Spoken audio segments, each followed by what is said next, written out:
Welcome to the Great and Secret Knowledge, a speculative fiction podcast. I am Jeff, and with me this week is the fabulous Sofia. Welcome back, Sofia. Thank you so much. Welcome back to my Zoom, not to the Great and Secret Knowledge. You were on a different show before. That's true. So Sofia and I are both fans of the Unspoiled shows. Check those out. The Unspoiled Network, where Natasha and her friends cover various books and movies and things.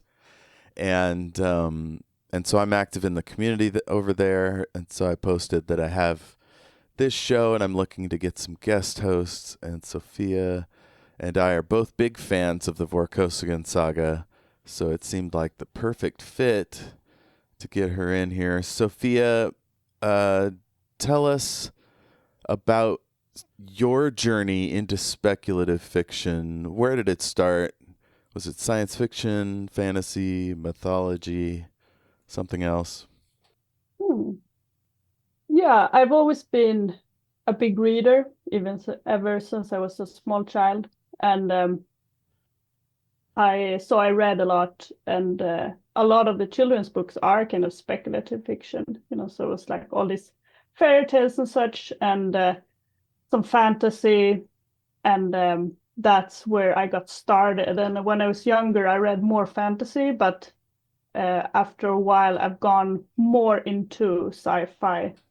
But I read all kinds of speculative fiction, so it's but yeah, sometimes I think nowadays I'm not as interested in most fantasy, because sometimes I feel like you have to learn so much about, a society, and it's not really anything that you can be inspired for your own society. But with this science fiction, a lot of times you can look at it and you can be like, oh, okay, what if we had that?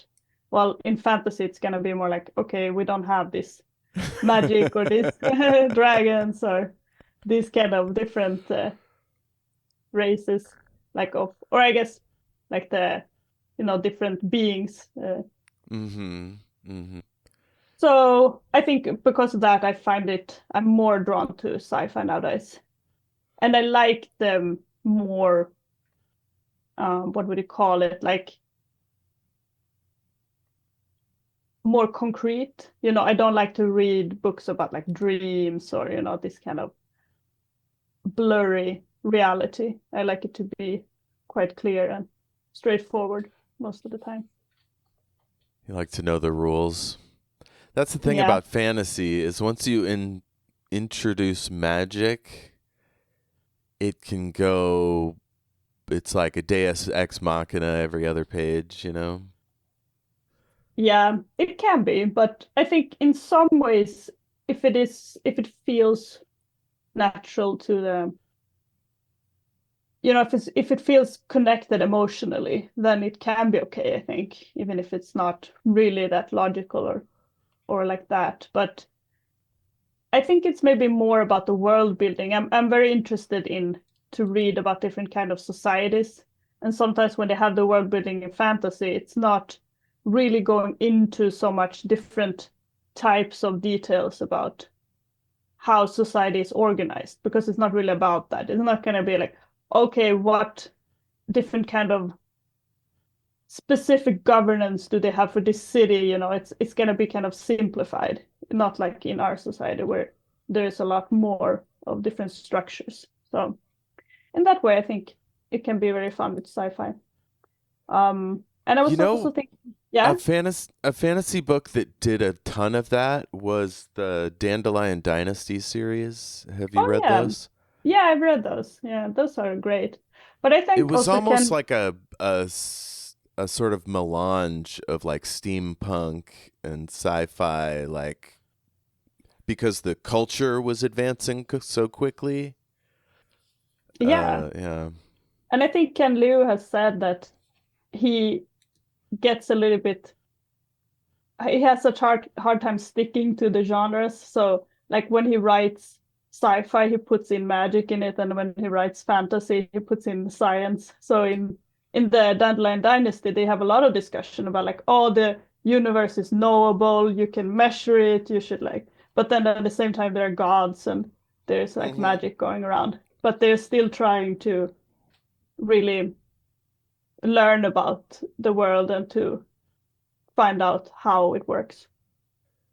Yeah, I Like you really said, love they also those have books. technology and yeah. Yeah, learning all the how they like they have a submarine at one point. They drill through the bottom of a ship.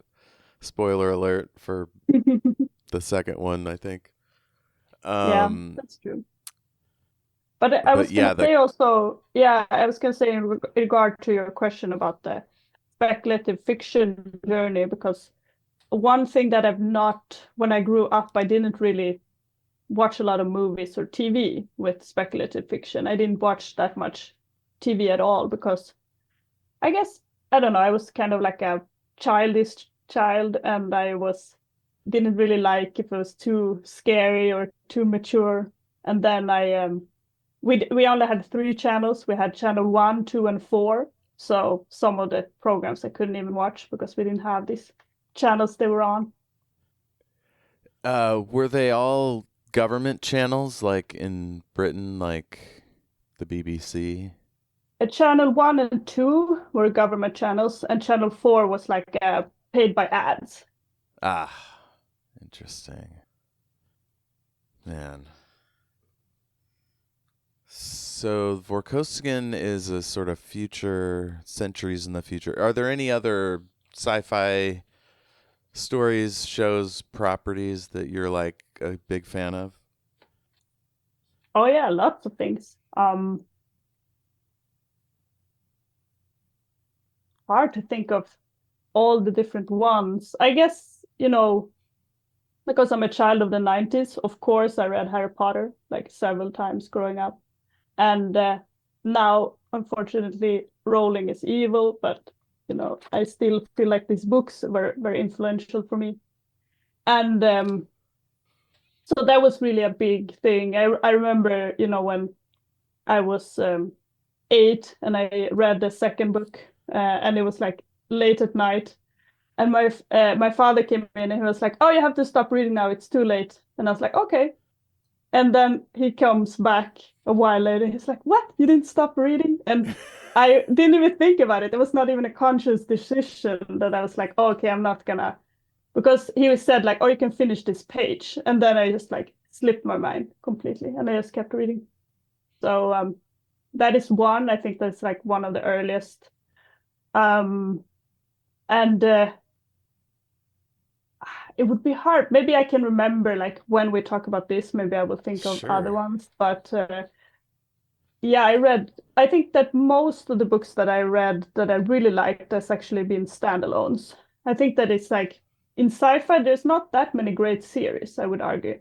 Like a lot of the series is going to be like the first book is it's good and maybe the second, but then the third is all weird and bloated. So I think that That's the Dune story. yeah. If you're not into centuries long empires, Mm. slowly morphing, Yeah, that's and I probably not feel for like you. maybe the sci-fi of it is a problem that you have this interesting premise, but you really have to progress and learn and it has to move. While in fantasy, I feel like a lot of times the world can stay pretty similar and you can just have stories taking place in it. But in sci-fi, a lot of the premises, it's hard to maybe keep going with them in the same way because it's gonna be a much more changeable. So, for example, I really like a lot of Kim Stanley Robinson's work. and I like the Mars trilogy, but the third book is, I don't know, not that great, but I like it, overall. I keep starting Blue Mars, and I'm like a couple 3 chapters in, and I'm just like, I get it, you know. Yeah, I I don't think I you need finished to read most it. of it. You can read like you. I think that's like to read the Red Mars, the first one, and then the second one you can read, and I think in that one that's when they have the convention when they set the laws and the you know I forgot all the different names for it, They but like that's very interesting. Yeah, and then after it's kind of like, oh, okay, that's it. I mean, yeah, once you have a revolution and set up your own society, then it becomes warfare or the boring building of society or whatever. I think, Yeah, yeah, I think that Star Trek is seems more successful when it's like progressing, like you say. The stories are advancing in terms of the culture growing. But when you start prequeling, you're hampered or whatever. So yeah, maybe that happens with other book series. I'm yeah. trying to think of a good ongoing sci-fi series. I mean, the Doctor Who books, but he can go anywhere in time and space, so Yeah, I it think can, if yeah. something is more episodical, I think it would work better as a book series. But I never really encountered much of that. Like a lot of the sci-fi series that I've read has been very much one continuous story, and then it does become a little bit that you start with this very interesting idea and premise, but then the further you get away from it, the more strange it can be.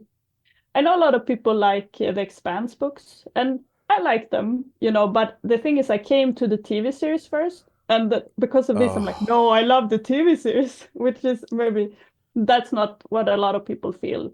What a lot of times you watch the TV and then you read the book, but I don't know, for some way, the TV series really stuck in my mind, and I think the books are a little bit maybe it's the way that they're written, like I like the sci-fi that is a little bit weirder than the Expanse. It's a little bit too straightforward.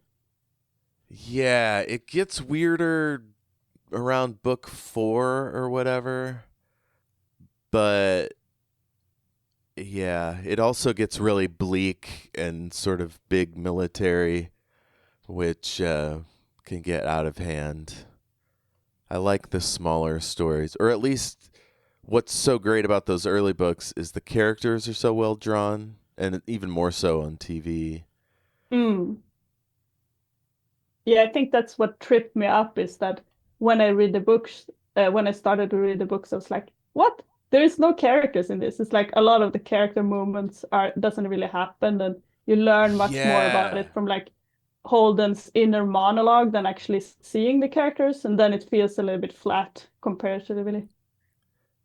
Yeah, I'm thinking of that period where Holden organizes the the feed with all the stories of people around the system. It's all visual on TV, right? And that reporter character is sort of behind it. So it's not in his head. Yeah. It's interesting. Well, this book series definitely does not have a lack of character, Mm. good dialogue. What are some other strengths of the Vorkosigan series? I think the world building overall is very interesting. In the sense that what I like about exploring different kind of societies, I think that is very well done here. All right. Well, if you haven't listened to it, I've got a bit of a chronology that we'll go through, and then we'll tangent off. Surely, I've got some quotes, um, but if I miss anything, Sophia, feel free to go back if your notes are behind me or whatever. Um, I'm pulling up the book here just to have it handy. Yeah. Do you think that people would listen to this if they have not read any of the Coast again? Like we're doing all spoilers, right? Yeah, For the whole series, the way not we try just. to do this is sort of go section by section, kind of like Natasha does on Unspoiled. Mm, But we're both spoiled, so like, yeah, we'll occasionally be like, "Oh, this reminds me of book 12," like yeah. that's fine. But we'll kind of pretend like we're going along. Mm. Um, for folks that haven't read all the way through the whole series and stuff. But surely they will have read chapters 1 and 2 of the Vor Game, Yeah. We could which is what mention we're that this covering. is. Sorry. Yeah, We talk about the series. yeah, I guess we could mention this is either book. If you're going by chronologically, this is either book 4 or book 5, depending on if you count the Falling Free as part of it. Or it could also be book 2 if you're just going by the Miles series. Or if you're going by it like when it was published, it's gonna be a different number, which I think it's fairly late. She wrote this one pretty late in terms of all the books. She came back to this one and wrote it when she had already written a lot of the ones that fall later in chronology. Interesting. So this one's from 1990. Mm. I thought they were all from the 90s. So it turns out, excuse me, Falling Free, Shades of Honor, or Shards of Honor, Barrayar, and The Warrior's Apprentice all came before this one. Yeah, It. and Ethan of Atlas as well, Oh, okay. and some of the Uh, short stories. And I think yes. even also Brothers in Arms should be before this one, I believe. Oh, no kidding. Yeah, but I am not positive. Interesting. Okay. So this one, this is the second novel about Miles's life, like chronologically. Miles Vorkosigan is a young gentleman with some physical defects that he's got really good health care. So he's managed to have a lot of assistance in that area, but he also has accommodations. He has to wear braces. He can't have a full on, like, he's not a Marine, he's a technical guy. But somehow he keeps getting involved in these situations where he has to, like, fight or run or whatever. And so he's always sort of at risk of collapsing. And it's a nice contrast because he's surrounded by all these big, strong, typically macho hero types, or at least military types. And so he's a different kind of protagonist. And as a disability advocate, it's really nice to see that. It's kind of like Tyrion Lannister in A Song of Ice and Fire, where your hero isn't just like an aspirational, big, powerful guy, but he's like a little bit more vulnerable, like a normal person. Yeah, that's true. And I think Bujold is really good at this in general to do the ableism overall. Like it is like this with Miles, but there's also some other characters in the series which is exploring this, like the physical limitations and the way that it can hinder people in different ways. Yeah. And like some series will be like, oh, and he got magical legs and now he's fine or whatever. And she resists the temptation to do that. Sometimes Yeah, between books he'll get a surgery or whatever and be a little fixed up, but like he has joint pain in these chapters, I think, because of the cold. Little things mm, like that just crop up yeah, time that's and true. again. And I like overall the way that she portrays his own feelings about this, like about his disability, because it's like in some ways he is um quite accepting by it. He's like, oh, I'm used to this. I'm like, I he has a lot of things that he's used to, and that he has the perspective on it and everything, and he knows like, okay, I know what to expect in this and such. But there's still like he's not totally used to it. Like it's not it does bother him, but he's more used to being bothered by it. In terms of his Yeah. limitations, but also in terms of like other people's judgment or prejudices against him. Yeah, like he's only 21, but he's been more or less in the public eye since he was a kid. So, in a society that looks down on anybody that doesn't look, quote, normal.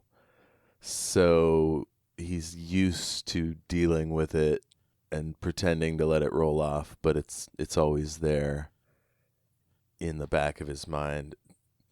That's one thing I really enjoy about this story is it's my favorite kind of third person where we get their like thoughts as we go sort of mixed in.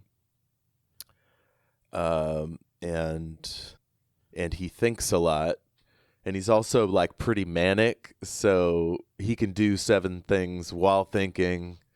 So and she does a good job of mixing up sentence lengths and various tricks to fit it all in without slowing the pacing way down.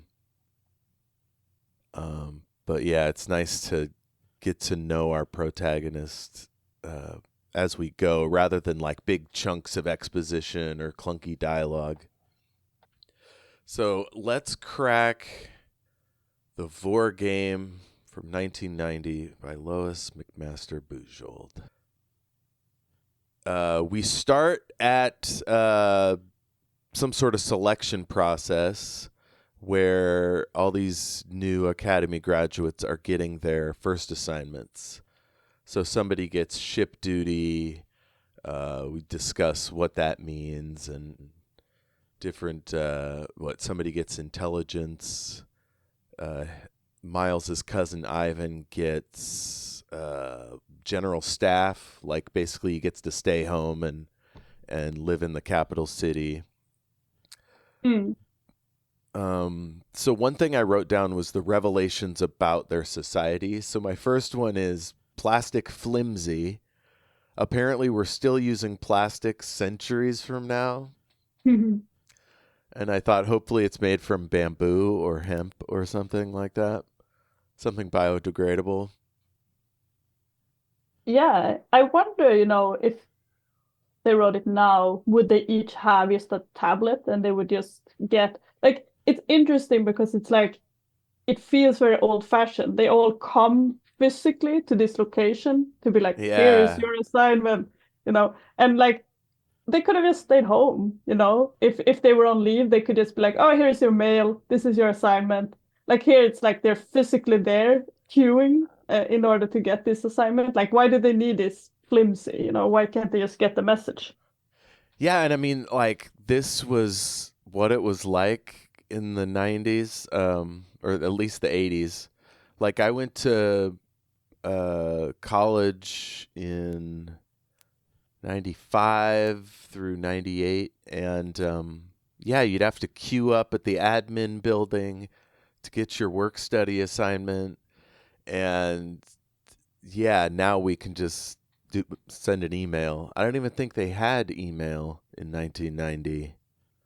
Maybe in the military, but certainly if she was aware of it, she didn't put it in there. Yeah, it wasn't That's fun. big. Like I think in the 1990s, like in the 1990, like you said, I I don't think that, at least in Sweden, it was not something that you had in your normal home or like office. But yeah, I think that, but it's interesting because in a lot of other books, she has this guy. Oh, people are sending video messages and people are sending like messages electronically. So there is like a internet kind of, at least it's like in a practical sense. So it's funny that it's like, no, but they're still there, like to having to get this physical plastic sheet. That's a great point. She does have those. Um, The other thing I was thinking of is sci-fi is not at its heart futurism. It's not like this is what it's going to be like 50 years from now. It's about what's happening now or in recent past, Mm, or this is the implications of what's happening now, what that might look like. yeah. Um, and we were using a lot of paper in the 80s, so it makes sense to have that be a thing. Also, I think it's a good excuse to have them congregate. Yes, I think so too. And maybe you could explain it by like barrier. Maybe they are like, oh no, we have to get them physically here. And also, if they're shipping out directly from their assignment, maybe that makes sense then to be like, okay, now you get your assignment in this plastic paper, and then you will report immediately and you will leave from this place. So Oh it's kind of yeah, like coming to this, bus stop and be like, which bus am I getting on? yeah. My other thought was maybe they have matter recyclers that break down the plastic so it doesn't sit in landfills. Yeah, that could Uh, be. And yeah, because I also think about it like in I'm thinking about it as looking as a receipt, when you go to a supermarket and get the receipt.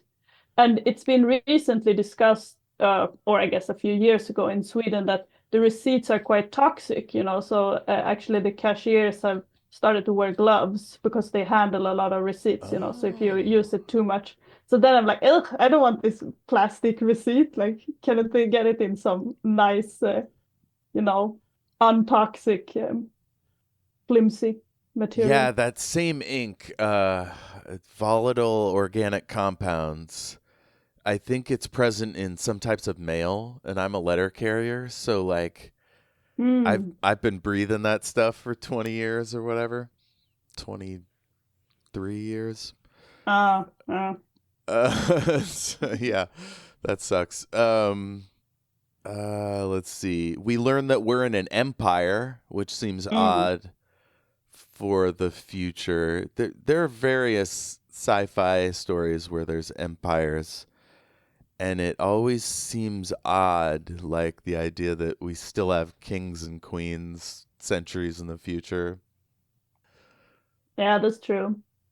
Um, And I think it's also interesting the way that they talk about, the ship duty that they say like, oh, everybody wanted ship duty. And I wonder, is it then just that it's the most prestigious and that's like if you want to get ahead in the career, that's what you have to do?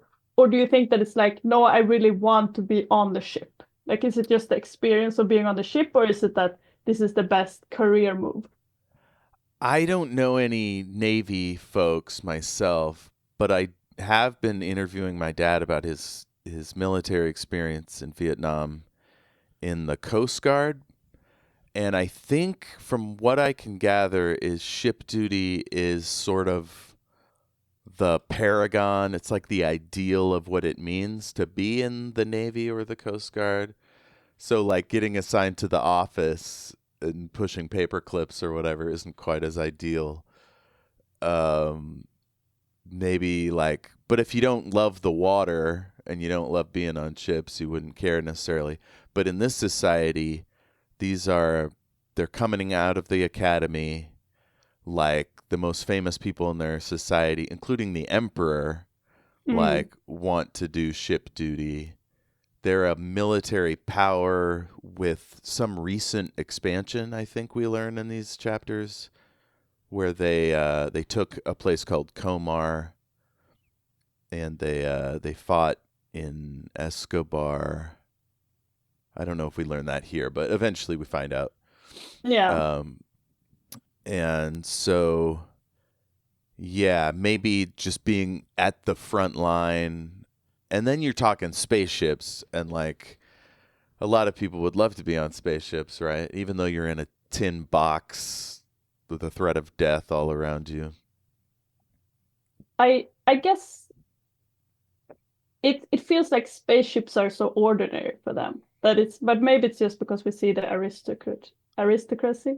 Like, I don't know how common it is that the Baryons would travel in space, but it doesn't feel, to me it feels like, oh, I'm on an airplane. Like, I don't really know if Is it really So, exclusive? okay. I think for Batons and other galactics, it is like that. You just hop on a ship, go through a wormhole, you're somewhere else. But I think for Baryarans, they're so insular and like backwards that most of them never leave the planet. So maybe part of it too is like distinguishing yourself from the normal citizen by getting out there Yeah, and mixing it up with the universe. that makes sense. But I guess I can't really relate. I would give the same explanation like Ivan does when he's like, "Oh, I can be at home and I can be in the city, like walk around." Because, but I understand like the principle of it is that it's more exciting to be in space. But in reality, you're just gonna be stuck in these tiny rooms, you know? It's Yeah. like being indoors all the time. Yeah, at least on Star Trek you have the holodeck to visit the land. Yeah. I feel like in this ones, they don't really do a lot of it sounds like it really is just indoors all the time. They don't have any like, oh, this is our garden room or this is our little pool Yeah. area or something. Maybe in There's the there's luxury some of ships. that. I don't know if it happens in this book, but there's some of that like they'll go to a space station and there's a nice garden or something, but Yeah. yeah, it's not like massive arboretums and water parks or whatever. Like, um, the architecture is a little more reasonable in these Mm. books. You know, like they economize space in their spaceships. In my books, the everything's bigger than it should be, just because I like the way it looks. Mm. I guess it's useful for Miles this way because he is shorter. So then he will be like, oh, this is tiny spaces, you know? There you So go. It's fewer steps to walk. yeah, and if you are really tall and big, maybe you feel like you don't really fit. And then he can be like, Mm, haha, I'm so comfortable. I have so much space. there you go. And his cousin is very tall. Cousin Ivan. Oh, I can't Mm. wait till we get further in this book to see more obnoxious cousin Ivan. So next page, we learned that the chief of IMSEC. Oh, because one of his colleagues is going into intelligence, or at least languages, and so Mm. he's Miles is thinking, well, his boss will be Simon Ilian, the man who remembers everything. And I thought that was kind of evocative. Like, what does that mean? Is he like real paranoid and holds grudges, or does he literally remember everything? Mm. We find out the Emperor is young, not much older than these guys. So if he's near military academy age, he's like 23, 25, 27. I don't know, somewhere in there, some odd number Mm. maybe. And then one of them says, "You Vorish types." Where is that? Oh yeah, like Uh, you know that they know Gregor and he wonders about what what that's he's right. like, if he's gonna be the palace guard. Yes, the Palace Guard. That's right. I'm having trouble finding it in here. Maybe it's the next page. Mm. Um, but yeah, we don't know what Vorish types are yet, but Ivan Vorpatrol and Miles Vorkosigan are the ones we've met so far. Um, Next, we learn ship duty is the most sought after appointment. We talked about that. Um, so, what have they done to you this time? Asked Plaus, clearly prepared to offer congratulations or sympathy as indicated. Um, Ivan is Miles's cousin. Also, Miles has physical handicaps, and we get a long description of what it was like being made taller.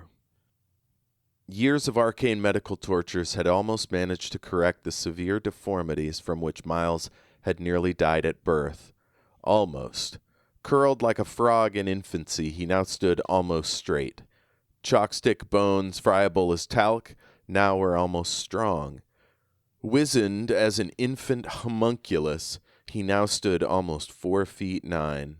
It had been a trade-off toward the end between the length of his bones and their strength, and his doctors still opined that the last 6 inches of height had been a mistake.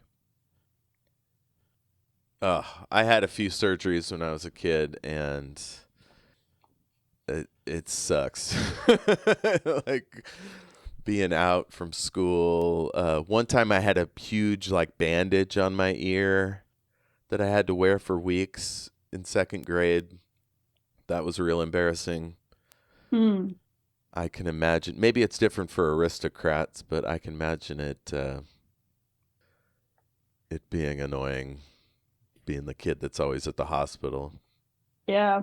I remember in later books we get a little bit of a description about Miles in early school years, and it's very memorable. But I imagine there's a lot of bullying, you know? Yeah, but aristocrats, like your lower classes, aren't supposed to bully them, probably. No, I think that they went to aristocrat school. So all of Ooh, them are that's a good Vor point. in the school. But yeah, otherwise it might have been better actually. But I don't know. Maybe it depends.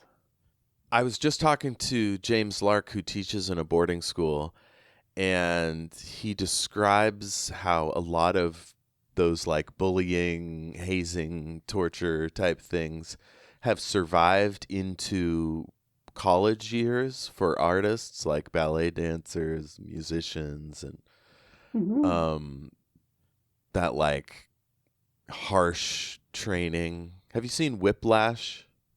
Oh yeah. Yeah, Oh yeah, that's so you mean that you can kind of get away with this mistreatment in the way that it's like about learning or, yeah, and yeah. we get just a taste of that in these first two chapters. Is Miles's colleagues fucking with him? Mm. Let's see. Major Cecil. So we learn Miles isn't built for the infantry. He's talking with the major, about not wanting this assignment, but Mm. he has to behave like an underling. What are those called when you're a soldier? Subordinate? Subordinate. Yeah. And Major Cecil is like, you need to learn how to be subordinate. I like this guy. He's got a sense of humor. He bet his underling that Miles would come in to complain in under 10 minutes. So he clearly knows Miles well. Quoting him, "Your most insidious chronic problem is in the area of, how shall I put this precisely? Subordination. You argue too much." "No, I don't," Miles began indignantly, then shut his mouth. Oh, man. That hurts. I was pretty similar. I guess I still am at work because I have a union, so I can clap back a little bit. Not every worker has that freedom, and I probably abuse it, to be honest. And I think that it's also different in different settings because he's like in a military setting. And I think if he was like in a Swedish office, he could argue all the time and no one would care. But if it's like in the barrier and military, it's like, no, you have to do what you're told.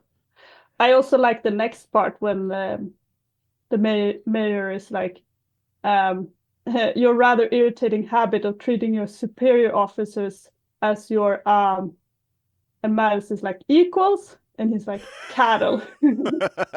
To be driven to your will. Yeah. You're a manipulator par excellence, Vorkosigan. Oh my god. So it's not that he's disrespectful, just that he's able to convince everyone to go along with his plans. Yeah.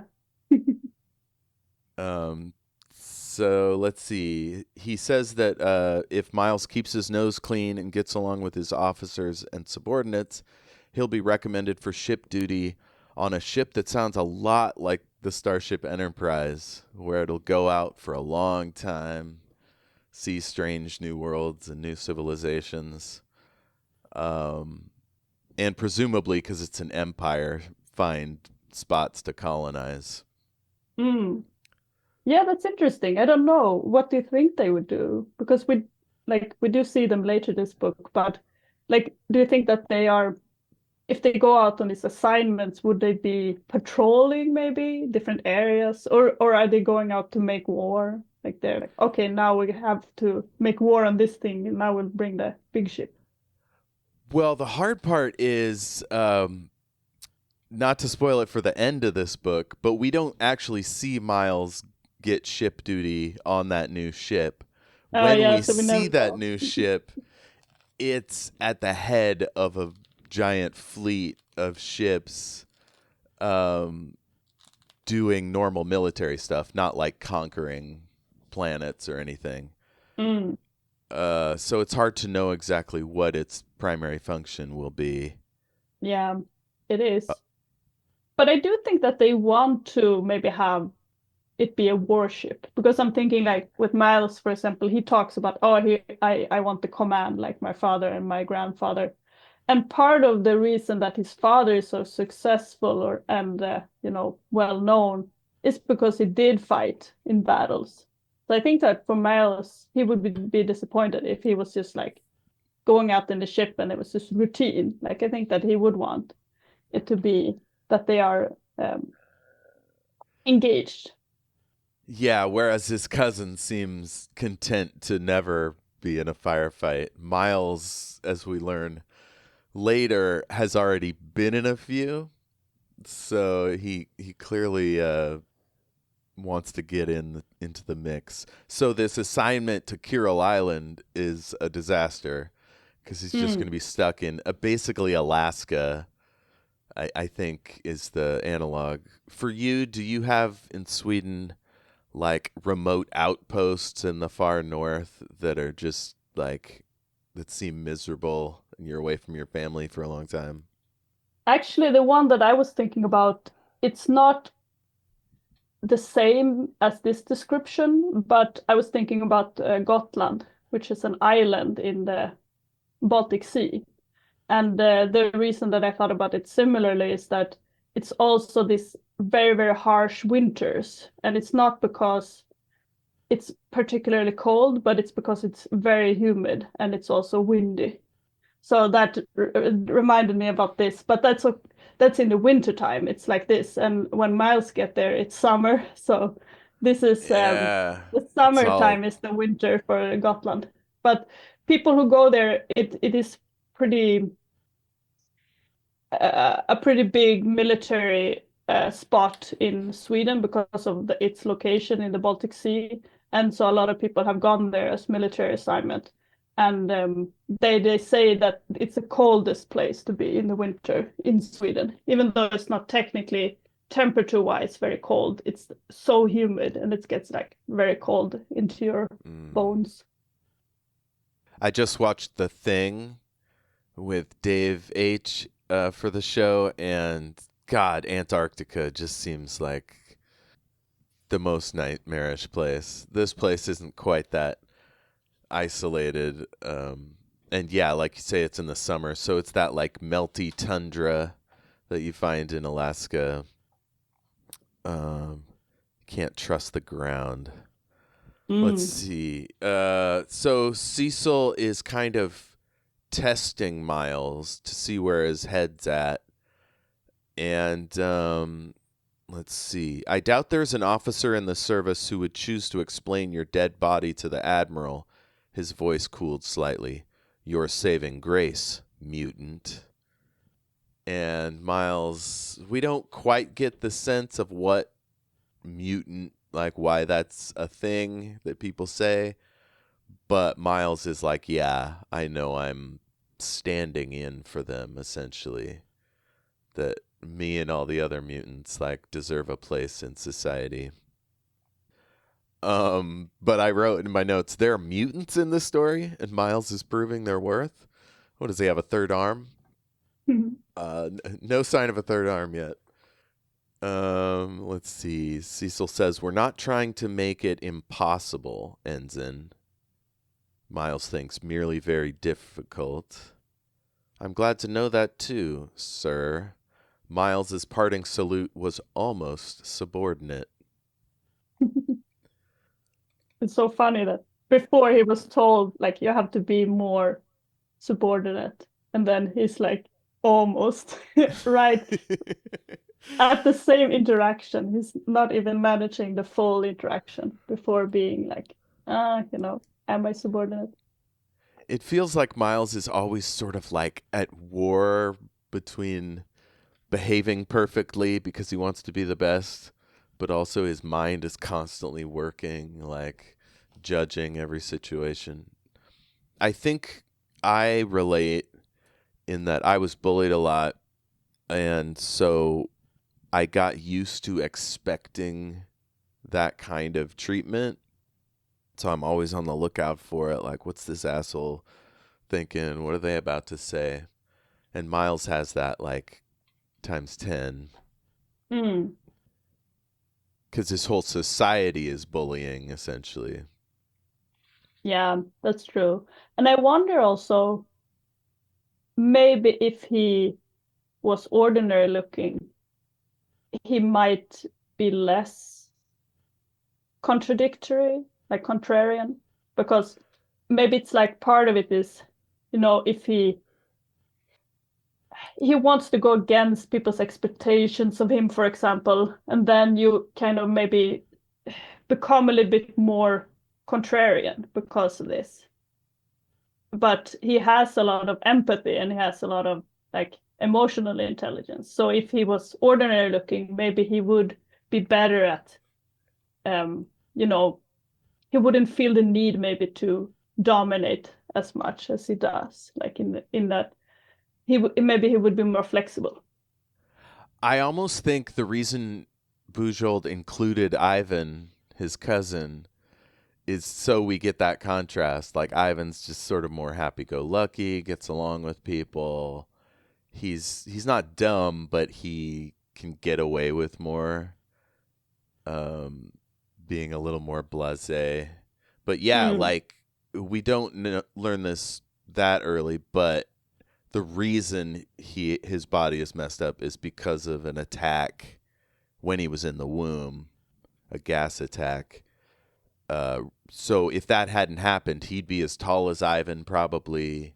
Like he'd basically be a completely different person, personality wise, or at least he'd still have his parents who are good people.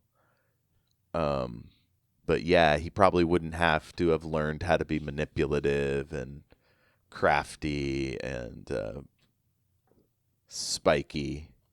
yeah, I think so too. He would not have honed those skills as much. Like he would have had much more of a, I guess, I think he would have been too busy having like a social life, because I Yeah. think that now he's like so isolated, he has to learn all these things. But I think if he was like Ivan, he would just like go on dates all the time and he wouldn't really have time to learn anything. Yeah, he wouldn't be reading 24/7. That was like Tyrion Lannister in Song of Ice and Fire. He just, what did he say once? He says, I read and I know things Mm. because he can't be out there training with a sword or whatever.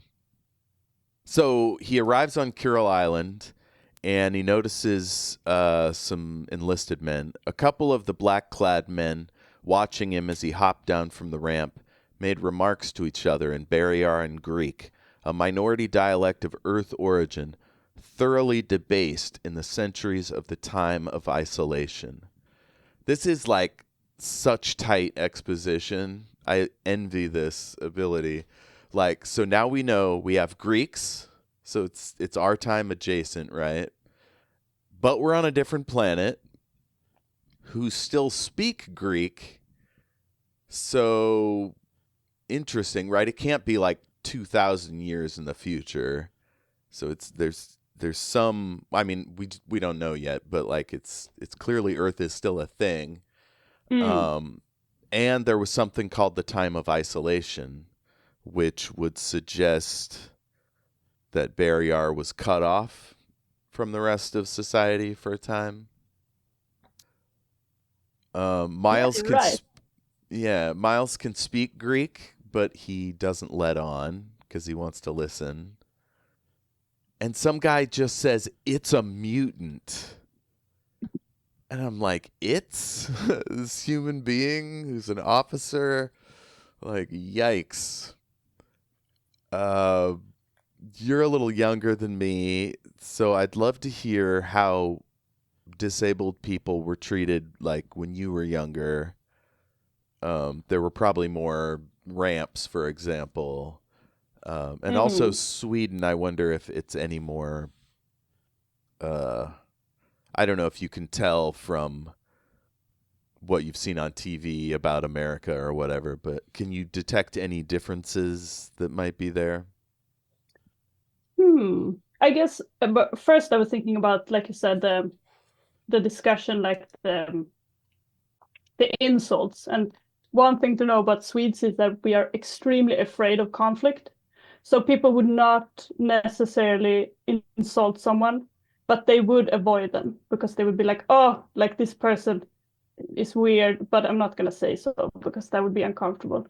So I think it's like maybe I would guess if you were like a person growing up being disabled, maybe you would be more isolated. But, and of course, like I'm sure there would be some different like insults or such, from children. But I think it would be, people would be very afraid to say anything insulting. Um, yeah, I guess like to pick any kind of fight or to make any kind of scene.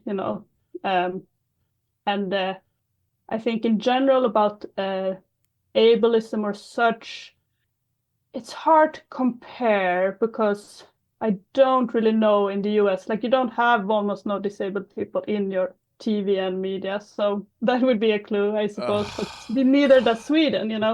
So it's um That's one thing that sucks about visual media, right? Because it's visual, we want everything, I mean, Hollywood at least, wants everything to look pretty, mm, to be snappy. We don't want to like watch someone slowly wheel down the street and like have to put their chair into the van and like there's basic logistical reasons why it wouldn't happen.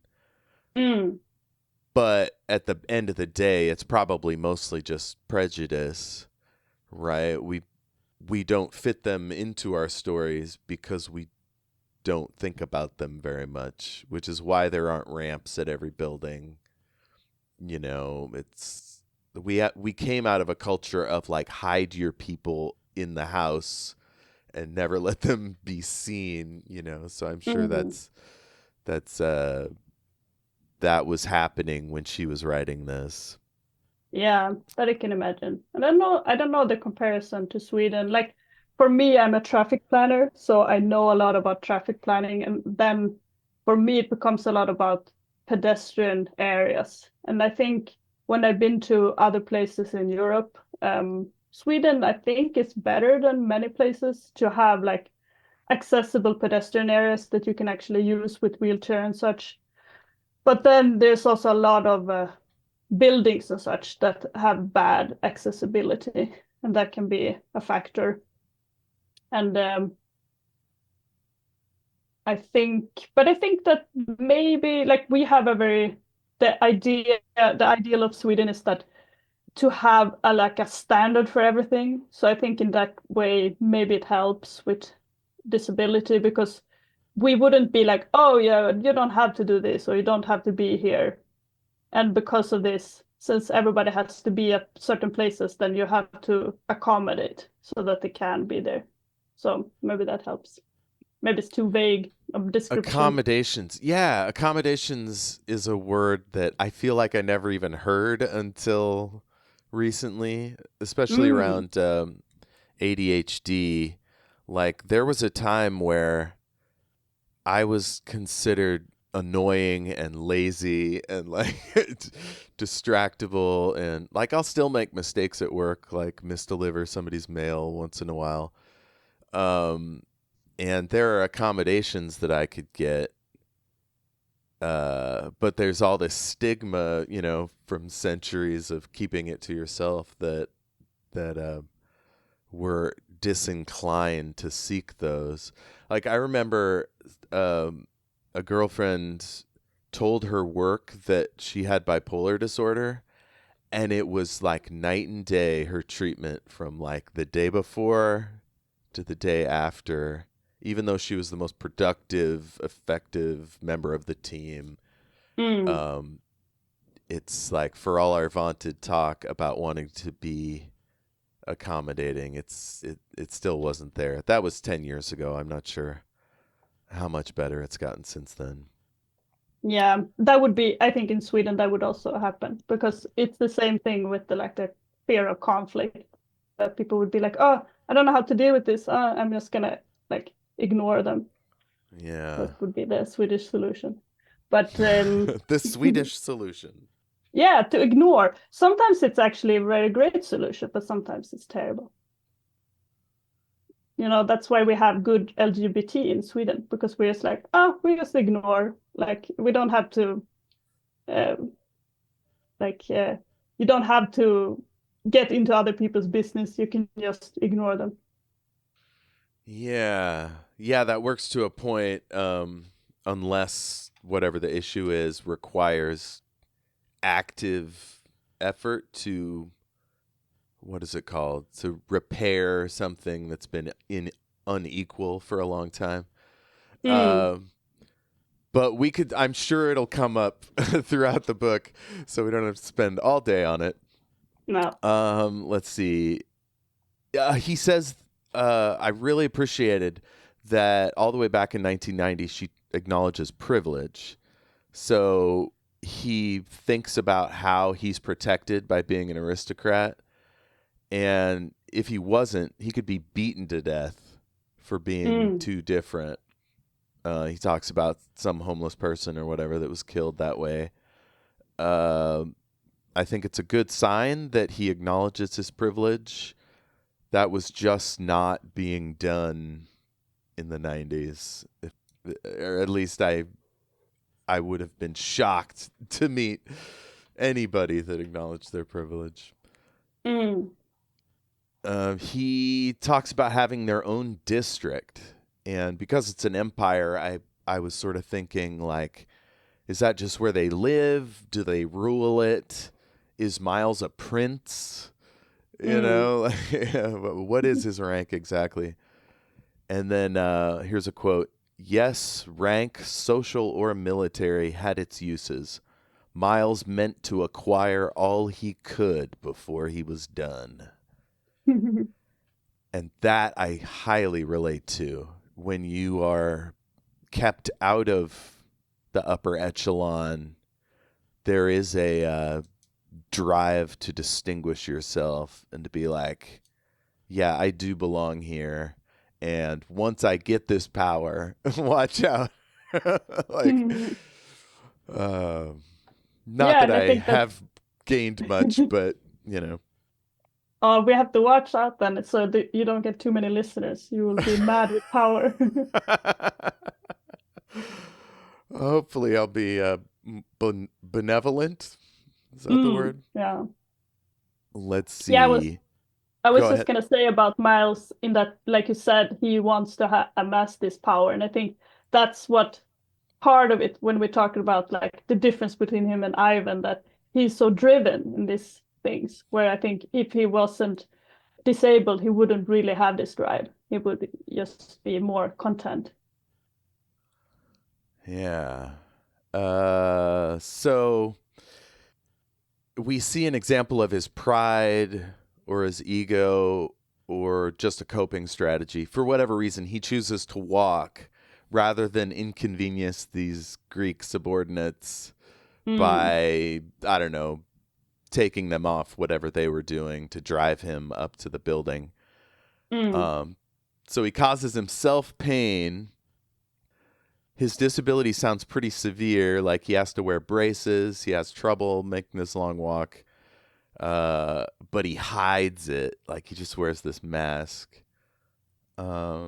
We also learn that the base is free of infantry until the summer, so it's going to be like a small staff until then.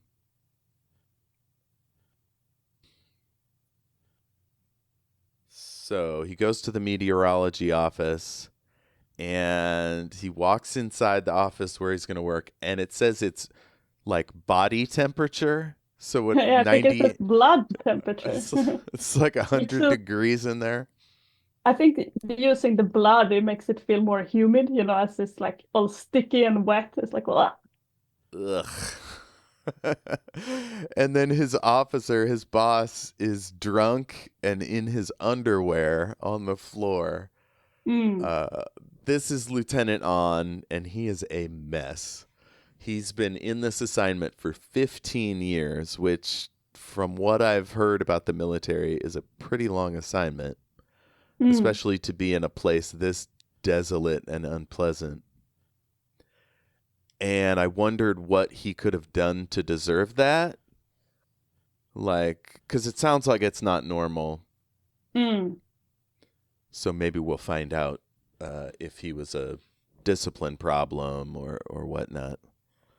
And he's leaving the office. He's in the lobby, and he runs into this jogging, like, I don't know. He thinks he might be a sergeant because he's all like tough looking. Mm. And Miles makes his first massive boner. Sorry if that translates weird. That's an American expression. Mm. Miles stood with his legs slightly apart, threw back his head, and stared up with equal force. The man seemed totally oblivious to Miles's collar tabs. Exasperated, Miles snapped, "Are all the keepers on vacation, or is anybody actually running this bloody zoo?" With a cold flare of his carved nostril, the base commander glared down at Miles and growled, "I run it, ensign." And thus we meet his boss, General Metzoff, who I don't even know if we get his name yet. Oh yeah, I think next chapter maybe. But it is a little bit strange, I think, Miles' reaction to this. That he's, I guess he's like feeling when he had those Greeks, undisciplined, and then he had On that was just drunk on the floor. But I don't know, it seems a little bit strange to just like go to a random person and be like, what is this zoo? I feel like it doesn't make a great impression. Oh no, it's the worst possible impression. Yeah, but even if it was just a sergeant or something, like I don't really understand. It feels like very maybe he was using up all his willpower before, and now he's just like lost Okay, all his. this is a very real thing. If you have to eat shit all day, I think this is why a lot of people like yell at their partners, separate from like abuse or whatever, but like they come Mm, home from work and it's like they have to spend 20 minutes complaining because they like keep it in all day. And so he has just spent all day like trying to keep his mouth shut about the prejudice. He expected this job to be hard, but like responsible. It's the mm, military, and everything's fucked up here. that's true. It seemed like nobody was waiting for him. Nobody cares that he's here. I And just feel like he would have done it in a different way. Like he doesn't feel like he would vent his frustrations by just insulting someone straight out. He would just like insult them in secret, or like implied insults, or like something more passive aggressive. I feel like than to just like be like, "Oh, this place is stupid." yeah, I agree. I don't know if it's out of character for Miles, like because you and we've read the books before this, and then of course the Mm, books after this. Um, yeah, this may be just a brief mistake. Uh, yeah. he usually knows people well enough to like come at them on the level he knows will most effectively manipulate them. Mm. So he definitely screwed up here. So next chapter, is that good for chapter 1? Yeah, I think so. I didn't have any other notes for it. He ends the chapter saying, "Oh God, it's going to be a long winter." So chapter 2. Next day, On is awake. He's clearly hungover. He's breathing poorly. Huh? On looked up and returned his salute automatically. "What the devil are you, ensign?" And I'm like, what does he think he is? He's in uniform. He's got ends and tabs on. Like it's like he's blurry and he's seen an elf come out of the forest or something. But that made me think like maybe disabled people are an oddity, like just seeing them out and about, right? It's not just, oh, there's a disabled or a specially abled like officer. That's odd. But it's like just in general, it caught him off guard. Yeah, that could make sense that he would just be like so unused to it. And I also don't know if he gets leaves or if he's always been there for He's 15 just years. always here. So then he only seen soldiers and it's like, oh, this is not a soldier. That's weird. It would be like if he saw a woman, he would also be like, what is this? You know. Oh, that's something I don't think we've discussed. Is this is clearly a patriarchal society. Like they're nowadays, he would have met at least one woman by now. Like we have women all up and down the service. I imagine Sweden has even more, probably. I don't know. We've had I don't actually know how it works anymore. But for a very long time, we had the mandatory um, military service, but only for men. So Only for it's men. been for a while, but I don't know actually how the mandatory looks like now. I don't have it on top of my mind. But I think that like you said, we do know that this is kind of patriarchal, but I don't think that we're told in this book that there are only men in the service, but we know Right. it from other books. It also fits the 1990 of it all. Like, I don't even think G.I. Jane had come out yet. We hadn't had the Iraq War and that one woman who was busted for being a part of Abu Ghraib, or the other one who was supposedly rescued, but she wasn't really. She was released. We hadn't had that Meg Ryan movie where it's like an investigation. Terminator 2 was in 91, so it wouldn't have been We hadn't out even when... had Linda Hamilton kicking ass. Yeah. Oh man. But I don't know if there. I've never seen Terminator 1. Are there women in that one? Linda Hamilton's in that, but she is like a girly girl, basically. Ah, She's okay. just like a secretary or a I can't remember her job, aerobics instructor. I don't know, something like that. So On apparently lost an entire day to the booze. He can't remember that Miles showed up. So Miles seizes the chance to trick him into teaching him something. But he basically says, like, yeah, you told me you'd teach me today. So On looks him over pretty briefly and moves on.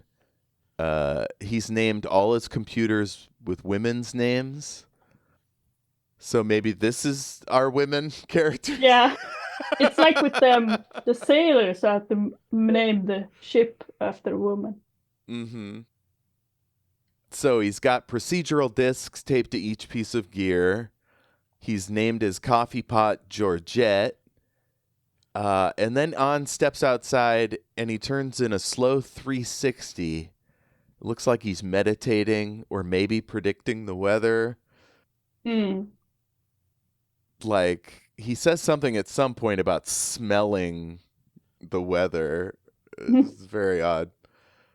So we're just past the shortest night of the year.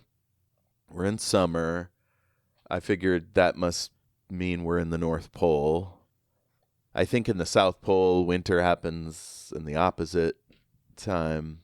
Oh yeah, I guess it would depend on when. Now you could say you would still say that it's summer, even though it would be like summer in December. You would still use the same seasons. You would say, oh, it's summer now, but we are actually in November. Are You you wouldn't. saying that people in the southern hemisphere, just think of summer as cold and winter as hot? No, I mean that like he if he was in the South Pole, he would still say, "Oh, it's summer." But then people who were back in the north, maybe if that was the capital, if that was in the north, then they would say, "Oh no, actually it's winter now." So they would just each have the Okay. different Okay. Yeah. seasons. Talking past each other. Yeah, but I think it's far north. I kind of feel like maybe it's mentioned somewhere. And that makes me wonder, like, where is the different continents? I have no idea actually. Where's like the capital in their, how does their planet look like? Where's the capital in regards to the equator or such? Yes, there are no maps in this book. This is Yeah. not a book with a map. Um, this is our geographic description. Kirill Island was an egg-shaped lump about 70 kilometers wide and 160 kilometers long, and over 500 kilometers from the next land of any description. Lumpy and brown described most of it, both base and island. So for Mm. our people in the States, that's about 270 odd miles from the next land. So that is way the hell out there. Mm. Yeah. Maybe like Iceland. I'm not sure how far Iceland is from the nearest landmass, but it's pretty far out there. Yeah. I feel like this is, since we're in other places, Barrier is a little bit reminiscent of Russia. So then maybe this is like, I'm thinking, even though it's not an island, I'm thinking like Murmansk, so it's like this kind of very northern part of Russia. And if there are some islands in northern part of Russia, maybe it's one of them. Like maybe that would be similar because they talk about the permafrost, and that's also very typically Russian. Of course, Indeed. there's other places too, but that's when we hear about it from Sweden, it's like a lot of it is in regards to this. Yeah, you probably hear about Russia a lot more than we do over here. Here it's like a nebulous boogeyman. It might as well be on another planet. Mm, yeah, I guess it's like physically closer, but it's still a bit of a boogeyman. Like in Sweden, all of our cities have been burned by Russia at some point, in our history. So we have a very fraught history with, but also with other neighbors, I suppose, also Denmark, and those are less scary nowadays. I'm a quarter Danish. Mhm. My grandpa was an immigrant. Let's see. So there's a section where he says nobody bothered with agricultural terraforming. So that's a thing that is apparently done on Barrier, where they're Mm. making it more like Earth. And so that was pretty interesting.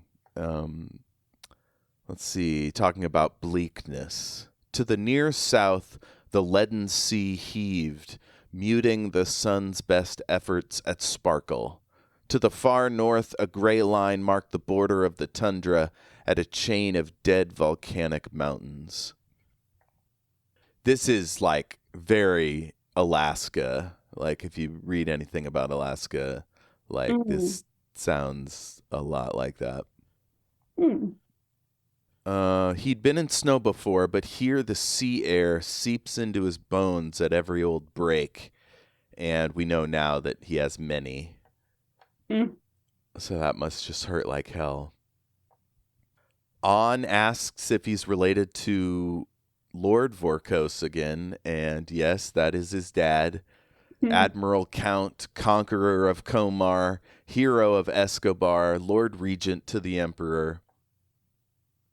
And An is impressed. He asks him what he's like. And Miles thinks all of this, and then he says something out loud. So this Mm. is a really long quote. Bear with me. I have seen him laugh in pure delight, standing on the dock at Vorkosigan Surlo and yelling instructions over the water. The morning I first sailed, dumped, and righted the Skinner by my... Damn it. And righted the skimmer by myself. I have seen him weep till his nose ran, more dead drunk than you were yesterday on, the night we got the word Major Duvalier was executed for espionage. I have seen him rage, so brick red we feared for his heart when the reports came in fully detailing the stupidities that led to the last riots in Solstice. I have seen him wandering around Vorkosigan House at dawn in his underwear, yawning and prodding my sleepy mother into helping him find 2 matching socks. He's not like anything on. He's the original. He cares about Barry R., Miles said at last, as the silence grew awkward. He's a hard act to follow. That is a great introduction for a character. Like, I instantly wanted to know this guy and see this guy. Because a lot of times in books like this, dad is distant, never mentioned, or a complete asshole. But his sounds like a really nice, humane person who's also larger than life. Yeah, true. And it is interesting that Miles has seen all this part of him, because I think for a lot of children, even as they're grown, maybe they don't really see all of their parents, because it's like they don't necessarily share all of their inner thoughts and feelings with their child, so it's Yeah, interesting you're that, kind of encouraged not to, right? Like, you don't yeah, want the kid to feel unsafe or unstable, so you got to hold a lot of it in. But also in our history, men were supposed to hold it all in generally. Like, they use a lot of alcohol to justify letting it all hang out. yeah. Yeah, and I feel like, in Sweden, it would not be appropriate for a father to be like getting all drunk and sad in front of the child. You should put the child somewhere else, and then you can be Mm-hmm. sad.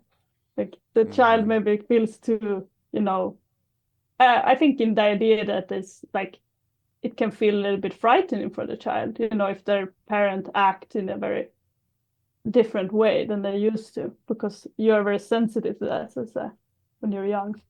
Yeah, I remember hearing about somebody whose parent had bipolar disorder. I think they had the more severe one than I have, the one that like long, big troughs and peaks and stuff.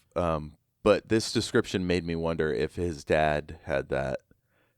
Uh, because yeah, like I used to think maybe I shouldn't have kids because like they aren't supposed to see you get all emotional or whatever. Um, but yeah, there's obviously now that we have drugs and therapy and stuff that it's a little easier. Yeah.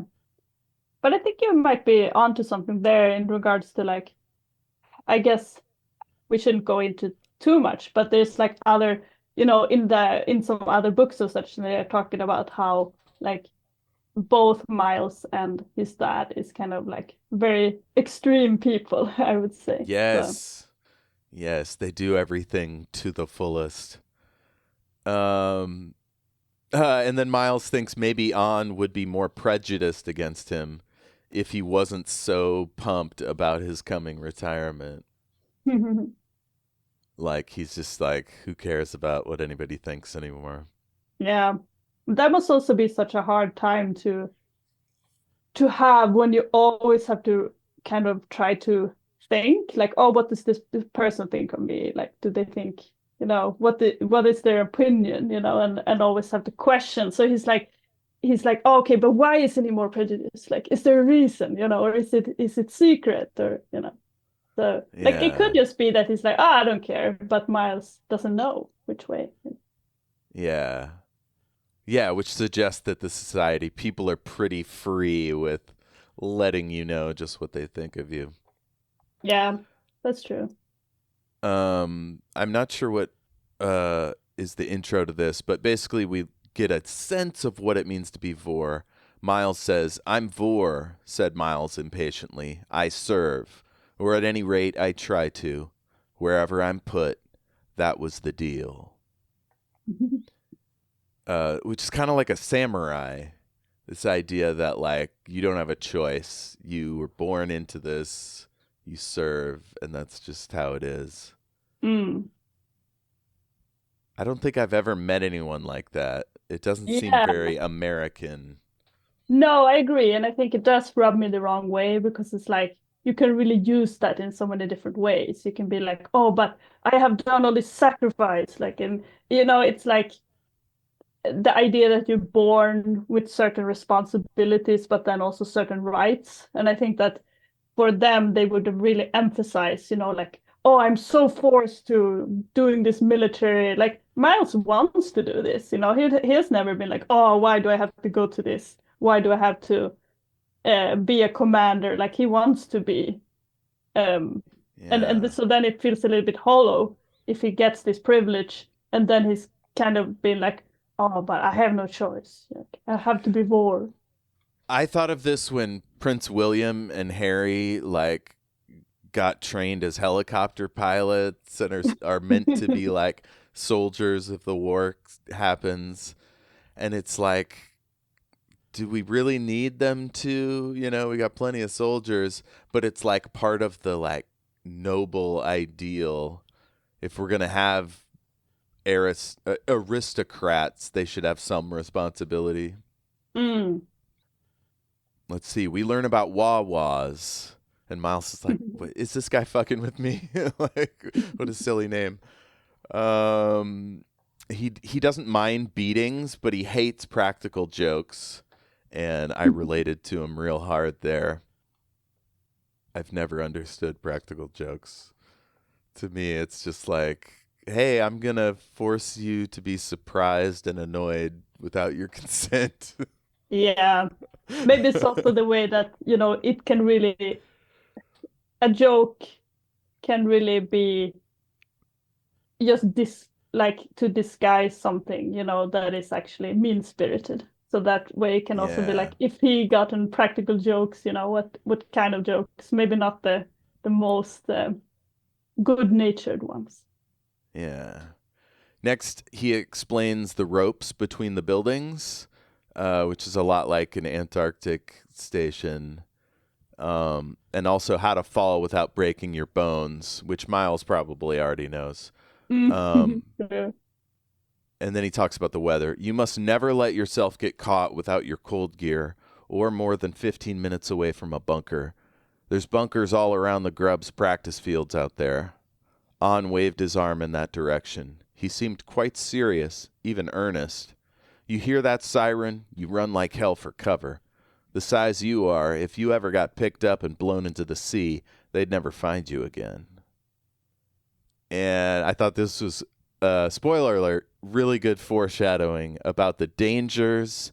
Lets us know that there's bunkers everywhere. So Mm. we're kind of prepared for that. And then he wonders how On gets his numbers for the weather report. You're not just making them up, are you? Said Miles in suspicion. No, said On. I hadn't thought about it, but it's the way the day smells, I guess. He inhaled deeply by way of demonstration.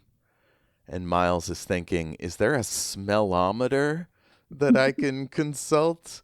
Because if not, I'm fucked. When On leaves, this island is going to experience an 11 to 21% drop in forecast accuracy. They're going to notice. Mm. Pretty foreboding. Yeah, but I would not, if it was me, I would not be bothered by it because it's like, well, they put me here. Like, what can I do? Not Yeah, but he's Miles' already fault. met the boss and made a terrible first impression. So then to add to it, Yeah, I guess, but I don't know. So you think that they will just think that he's very incompetent rather than thinking that On was very competent? oh, of course. This is why at work I counsel new people to slow down, Hmm. to be very safe and vigilant, and to never run to serve the interests of the boss, because bosses never think you're competent. They Hmm. always think you could do better, but you're being lazy or selfish or not taking it seriously or whatever. Yeah, Yeah, that's a good point. most offices, like I mean, it's why Facebook exists, right? It's like we have these systems in offices where you're supposed to look busy most of the day as Mm. long as you get your work done. But in a labor job like mine, there's a standard, you meet it, and if they catch you slipping at all, they're gonna give you shit. Mm. Uh, so I think Miles is in a similar situation. Yeah, but I guess he only has to survive this place. So I Six don't months, know. that's all he has to do. Yeah, so I feel like maybe he's putting his maybe he sets a little bit too high standards, you know. He's like, oh, I have to do this well, so like you don't have to. You just Yeah, have we to do talked it. about it. He has that drive, but it's like if you read all these books, like he gives everything Mm, 100%. yeah. Um, Next day on is trashed, so Miles gets to work. There's some more good foreshadowing. Base personnel, Miles had been given to understand, had grown extremely tired of picking lost anti-grav sleds out of the frigid sea, not to mention their late drivers. Mm. Late as in dead? Yeah, I think so. Yeah, okay. Or late, you know, they were like, I drove off. I became late. Sorry, I was in the ocean. So one of the guys he has to work with is one of those ableist Greeks from earlier, Mm. Pattis. He's at the motor pool when Miles gets there. This is when I thought Miles has to constantly prevent himself from going off, but he's gotten really good at it. Um, Concentrate on the task, not the bloody audience. You've always had an audience, probably always will.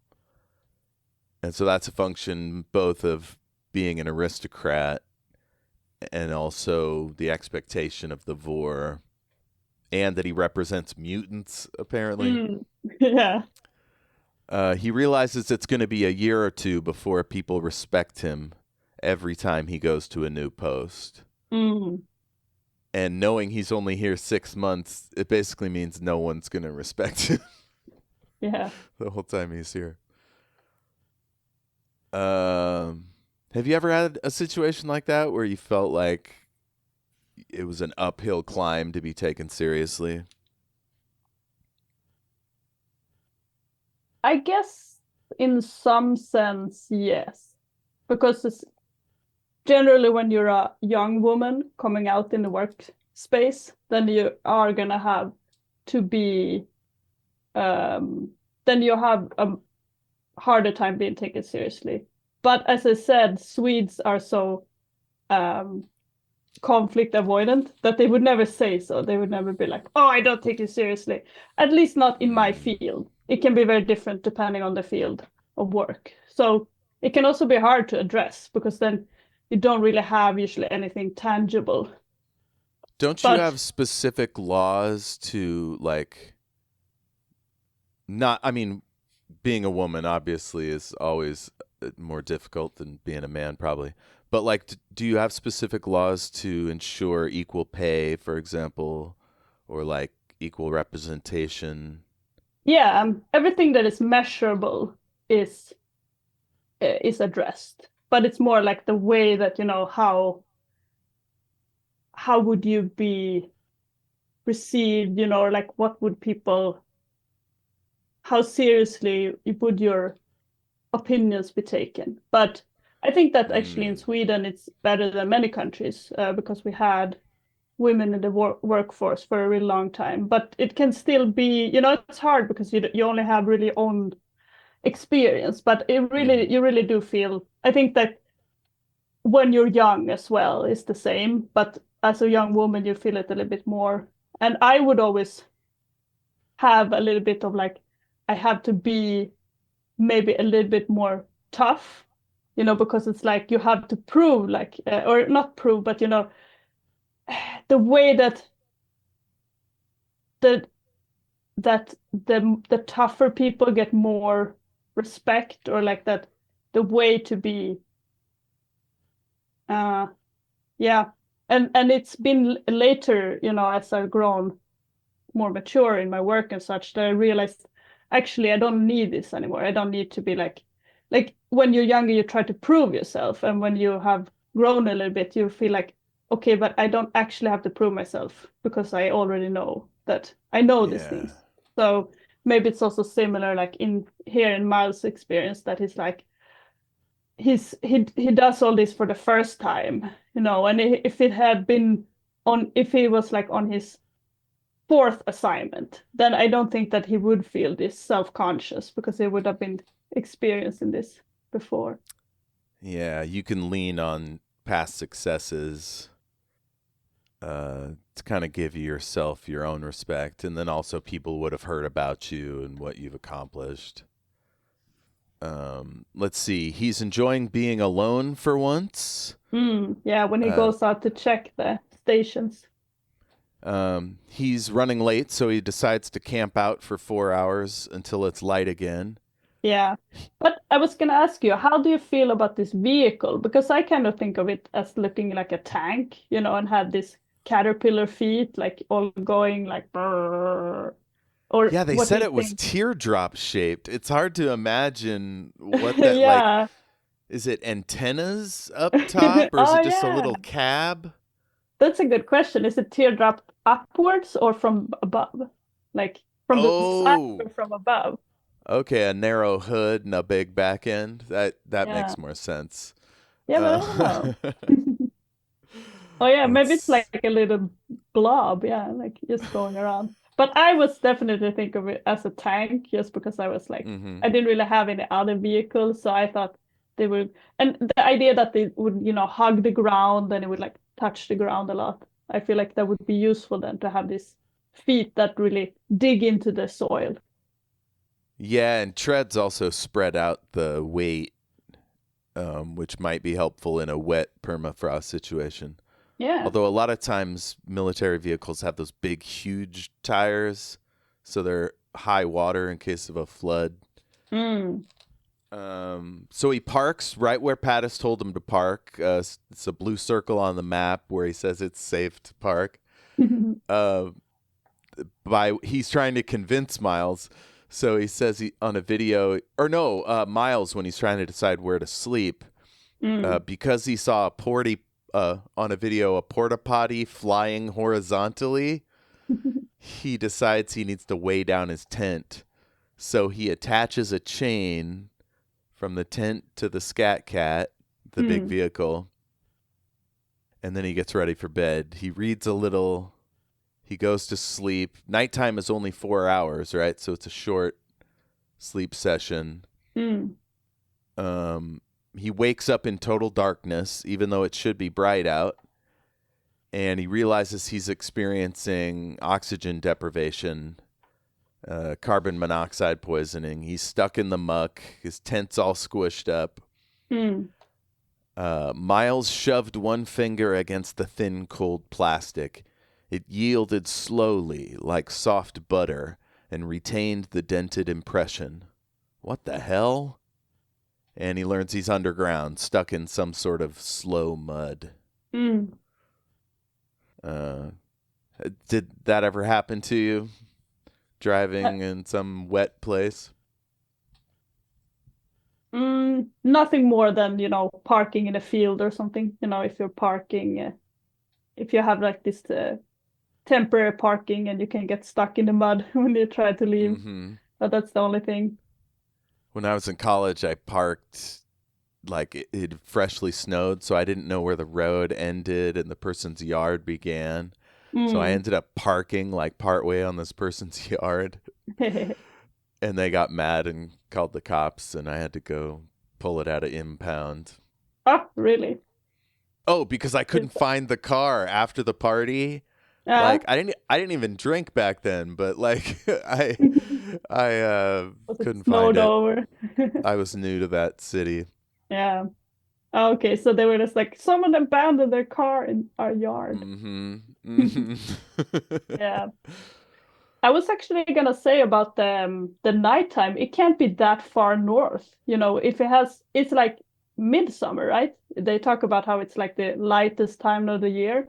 and they still have 4 hours of darkness. That's not very light. Like if you go really far north, if you're by the Arctic, then you will have no darkness in the summer. It will just be the sun will just keep going like above you, circling. So in Stockholm, what is the shortest night period that you get? I mean, I think it's hard to remember because the thing is as well is that even if the sun sets, it's not going to be dark. It's just going to be twilight for the whole night, and then it will rise again. So that's why I was like, oh, it's dark. It has to be really, it can't be really that far north. But I think it could also be just the author problem. Or if it's like very cloudy. I don't remember if they said so. Yeah, I think it's gray, leaden sky. We got 2 pages left. I need to run to the restroom. I'll be right back. And we're back. So he's stuck in this mud. He tells himself to relax. He thinks, he has an ice poking tube, but it's in the scat cat. And then he realizes that it's the scat cat that's pulling him down into the earth. He has this terrible vision of people finding his gross body. And then he yanks a rib out of the tent and he pokes it through a small gap in the zipper. He'd feared the black mud would pour in, drowning him at once, but it only crept in extrusive blobs to fall with oozing plops. The comparison was obvious and repulsive. God, and I thought I'd been in deep shit before. Gross. Let's see. He turns his heat tube off, puts it in his pocket, so it's pitch black. And I hate this. I've got some claustrophobia. I was not enjoying this bit. And he's running out of oxygen, running out of time. He unzips his boots and undoes his belt buckle. He's not sure why. It's just sort of an instinct. And then he pulls in tons of mud to make room, to make the hole. And then he surges upward. His legs slid out of his boots and pants. His hips sucked free, and he rolled away. He lay spread-eagled for maximum support on the treacherous surface, face up to the gray swirling sky. His uniform jacket and long underwear were soaked with slime, and he'd lost one thermal sock, as well as both boots and his trousers. It was sleeting. It's lucky it was the summertime. Right? But it could have been a blizzard. Yeah, but maybe the mud was frozen in winter. I realize now. I'm not sure. Oh, and he wouldn't have sank. Yeah. So later, his colleagues find him freezing in the weather station, huddled around his heat lamp. He's having busted a piece of equipment that he uses to signal back to HQ. He's alive, but also very pissed off. Yeah.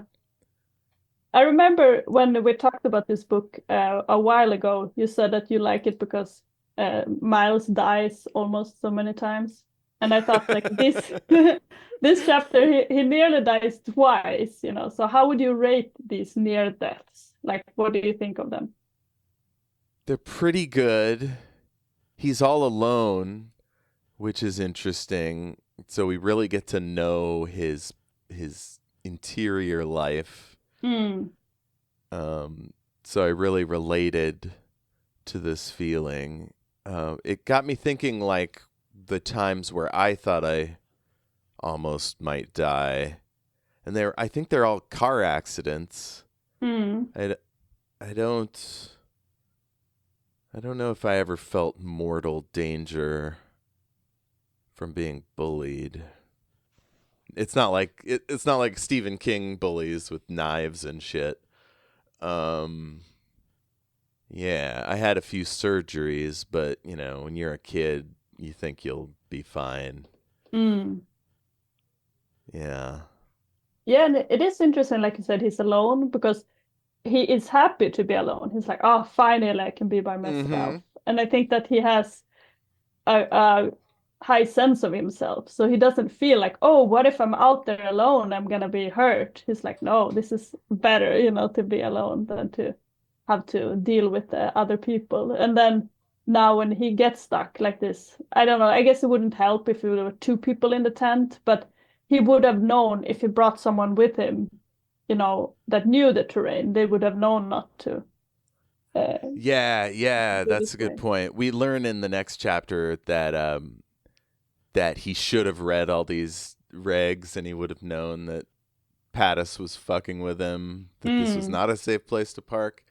yeah. Uh, um, and we also, if we'd read previous books, we would have known that, or the one before this, we would have known that he has faced death before. Mm, true. But we don't. He doesn't say anything about that here. Yeah. But what about the second near death is like very summarized? Would you have wanted to have more about it? Like about him like walking to this, or I guess he was pretty close to the station, but like about him, trying to survive there for this long before and coming up with like how can I signal for help? Oh yeah, when he goes into the weather station. Yeah, Yeah. yeah. If that hadn't worked, nobody would have thought to track him because there's so much space. He might be out there in his scat cat. But Mm. I thought that was weird because the scat cat has to have a radio, right? Yeah. But maybe they'd be like, well, maybe it's broken. Maybe he's an Mm. idiot that doesn't know how to use it. And yeah, I feel like he radio in. He said like, "Oh, I'm staying here for the night." So maybe it, Oh, so they may, wouldn't even expect to hear from him. yeah, but I feel like wouldn't they in the morning be like, "Oh, he's not back yet," I feel like, but I don't know. But if it's freezing, Yeah, time is of the essence. that's true. But it didn't feel like it didn't feel like it would be that easy to spot his signal. So I wasn't sure how long he had been doing the signal. But maybe you're right that maybe it was only a It short while. probably depended on not being drunk that day, Yeah. because who else Probably. is going to come into the weather office? Yeah, and see the signal. Yeah. Maybe if Metzoff is like, "Where's the weather report?" and goes in there and sees on drunk and the buzzer going off. Yeah, probably. So overall, what was your impression? If you can remember what it was like the first time. Otherwise, what's your Y- impression here? Yeah, but that's a funny part. Like I think I told you that I remember like almost nothing about my first read of this book, which is strange because I usually remember books I read fairly well. In this one, it's like I remembered I remember this place, so I think that was very distinct in my mind. I was like, oh, in this but one, he goes to this cold place, like, and that was what I could remember. But I think that it's interesting that I wasn't like super into these books when I read the first two Miles books. I was reading the Cordelia books and I liked them, and then there was Miles. I was like, Hmm. I don't like this guy, like he's too Oh, I was gonna ask. impulsive. Yeah. Yeah, So yeah. I, Because when I you first meet him, he's in high school, so it's even more so. Yeah, and it was somehow maybe the way I didn't really know him that well, and so I felt like some of the stuff that he did was just like fault with the writing that I thought, oh, like this writing is too, you know, it's not explained enough, like why he does different things. But then you Hmm. realize that it's because he has a lot of impulsivity and he's like not always um like he's not always I don't know. I was gonna say he doesn't think things through, but he does. But it's like he has other priorities, I suppose, than we would expect. Yeah, you said driven earlier. Like that is his primary Yeah, drive to succeed, and he's an only child, so it's like it's all on him. My dad Mm. is like this. It's hard to do a project with my dad because he'll just take over, Ah. explain things badly. Like one time we were trying to do some drywall and I was just like, "Yeah, dad, like if you could just go home, I'll finish it myself." And it was terrible. It was bad. I was bad at it, but it was just easier than uh, having to Yeah. deal with him bulldogging it through. Yeah, and I think yeah, so because of this with Miles, I wasn't probably on the first read, I wasn't that interested, but I really like this location, in the sense that it's Yeah. like very memorable and you really feel like this the idea of being in this very extreme weather and this extreme place. So that I did like. And other than that, I'm not sure. It's not, maybe it's because of the way we're introduced to it that it's like, oh, you have to be here for like 6 months. And it doesn't feel like the stakes are that high, for Miles. But Right. We don't know how high the stakes are until I think it's this next section mm, with the bunker. So stay tuned for that, listener. Let's see. Anything else? I mean, I guess I've said everything about my feelings. Like, I love him as a character. I like that he's independent and driven to achieve despite his limitations. And he's funny. Like, mm, he's not super serious, which some books, especially military based books, that can be kind of humorless. I don't know if you've read the Kane Riordan books, but like there's not a lot of jokesteriness in those.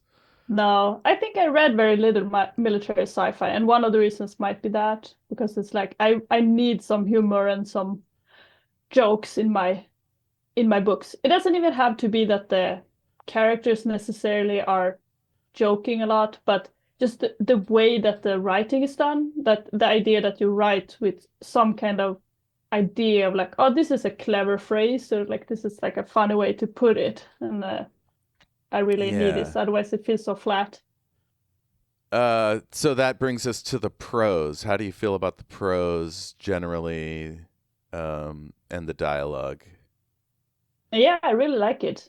I don't think in this one, I don't think I have a lot of notes about any specific phrasing because I did say the line about, the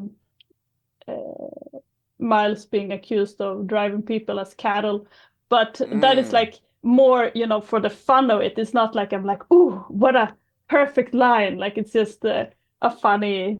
It's just the funny, like the content of it. It's funny, and but with otherwise, I will see in the future read if I have like specific lines that I'm like, oh, I like this, just for the phrasing of it rather than for the meaning. What do you think? Yeah. Well, I think what stands out most, especially because this section is pretty atmospheric, is her descriptions of settings. Mm. The way she's able to kind of put some action into it. Like Hemingway talked about using action verbs even when describing settings. Mm. Sort of like how Kurosawa, the frame is the frame might be static, but there's always something moving in it, like wind, leaves, smoke, people's faces, stuff like that. Mm. Uh, and that line, he'd feared the black mud would pour in, drowning him at once, but it only crept in extrusive blobs to fall with oozing plops. Like she gets your mouth to say some funny shapes and has that evocative imagery. Yeah, I. It also makes me really want to get into space, like to get away from this awful place. Get away from the mud. So it's doing its job there. Yeah, that's true. You really feel like, you shouldn't have to be here. It seems terrible. And I do like also the way that the chapter ends, because of this summary that we get. It's like that they it ends with, really dramatic, rather than to be kind of like, and then he was picked up later. It's like, then they found him, he was almost dead. It's much more dramatic, and it Yeah, they feels got no almost like a words. cliffhanger. Yeah. They got no words from him at all, only a shivering hiss. Only his eyes burned. If this was another book, then it would be some kind of like fantasy, it would just be like, oh, he has been hit by some magic or something. But this is just his Yeah. normal personality. All right. Well, that's exciting. So, if you're unsure, I'll cut this part out, but would you like to come back and cover the next section? Yeah, sure. That Okay, would be great. fun. So then I'll say it for the air.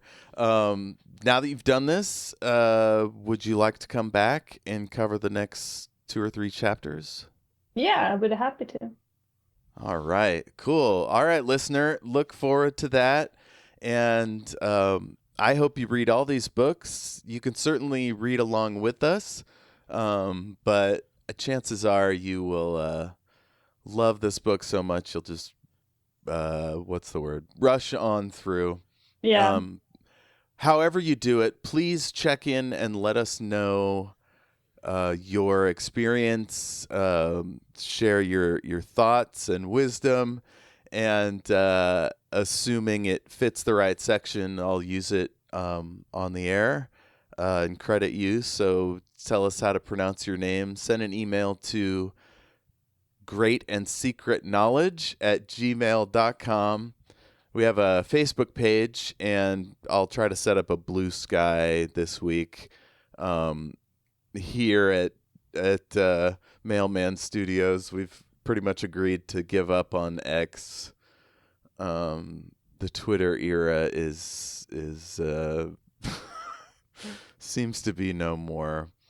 I've got a couple podcasts where people there are still holding on. Mm. Podcasts I'm a fan of, that is, and news about Gaza. But yeah, for the most part, it's just such a dumpster fire over there. So yeah, check in with us. Let us know how you like the show, and check out our other series. We've done Piranesi by Susanna Clark, The X-Files, The Wizard of Oz, and let's see, Terry Pratchett's Color of Magic, and the Bartimaeus trilogy. Have you read that one? I don't know. I didn't recognize it in the when I looked at your episodes. Like I have So not. it's sort of a more grown up and less shitty. No, I shouldn't use that word. A less Rowling-esque Harry Potter. About a boy that learns how to summon demons and rise up in the ranks of magicians. Mm. And it's mostly told through the voice of the demon that he summons, Bartimaeus, who's Ah. like 5,000 years old or something. It's very funny. Yeah, I think if I'd read it, I read maybe one book, but Yeah, the I first one's recognize it called a little bit, but The hmm. Amulet of Samarkand. I don't recognize the name, but I do remember something about like you said, the older demon and this kind of starting sorcerer or magician. But Cool. it Yeah. might be another one that I remember. I think God, Naomi. Shit, how did I forget her name already? Let me check. Oh, let's go to recommendations. Do you have any recommendations? And I will recommend this lady. Anything you've been grooving on of late?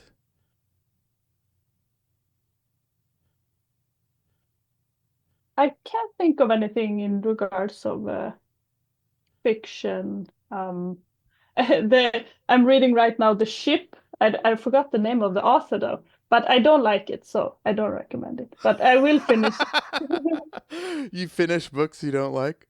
I mean, it depends. If it's like unpleasant, then I won't finish it. But if it's more like, oh, I don't really like.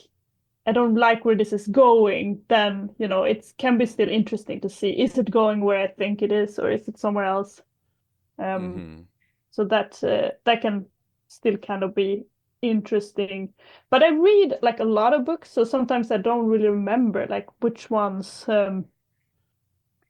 Yeah, some people use Goodreads or Storygraph to Yeah, remember all the books they've read. I have yet to be able to do that. Again, my I ADD. do note most of them. I think that's what it is for me, is that I'm like a little bit I have it a little bit outsourced, from my mind. But no, I think that the ones that I read most previously have been only okay. So I don't really have one that is like, this one was great. So I guess the most recent one that I read that I really like was The Lost Cause by Cory Doctorow. And it's this near future um, kind of like climate change related fiction. And I think that it's very Mm. interesting. It's like very optimistic in some sense. Like it's very, I guess, hope punk feeling. And I really liked the way that it portrayed some. It was an interesting. The conflicts that were part of it was interesting. It was like a lot about politics and like local politics, and but in a very dramatic way, because there was also a lot of events like extreme weather and such that affected the story. So I would recommend it if you are I've interested in read kind of. I've read one book by Doctorow, and I remember liking it, but the name of it's not coming to me. Mm. I found her, Naomi Novik, Yeah. a a deadly education. She has really gorgeous prose, and Mm. that one is kind of a young woman learning magic. Um, so it's a similar vibe there to the Bartimaeus trilogy. She was the one who wrote those two kind of Russian inspired books, I think. It was she wrote a lot of things, but I feel like, but I know that she wrote those dragon books, but I feel like she also wrote some books that I really liked that were more standalone. That was like, Did you read uh, Spinning Silver? yes, It's that's what I was it's thinking set about. in the Spinning winter. Silver, and also the other one that is like I guess that one maybe is not as liked because people don't really like I don't know, the male character. He's kind of weird. He's an asshole. He's like the Beast from Beauty and the Beast. Yeah, but I guess it's like he's an asshole, but also like it's not really acknowledged that he's an asshole, so that then it becomes kind of a weird dynamic. But I really liked Mm-hmm. it. Mm-hmm. Yeah. And Cool. I maybe I will also check out more of Doctorow because I only read this one and a previous one. But sometimes I feel like with authors, I don't always like all of their work. Like a lot of people feel like, oh, I have to read all of it, but sometimes it can feel, repetitive, or it's like you like certain aspect of it, but not necessarily all the other works. Hmm. Yeah, I kind of gave up on Stephen King around Insomnia and God, that really gross one, Desperation. But I've read the entire Dark Tower series, and like I was kind of a completist. Um, I've read all the Dresden Files and his fantasy books, Butcher's fantasy books. But yeah, there's very few writers where I've like tried to get all of them. But I'm not like a collector type, Mhm. really, or at least I wasn't until I got into Doctor Who. And there's so much of it, from comics to TV to regular books to audio dramas.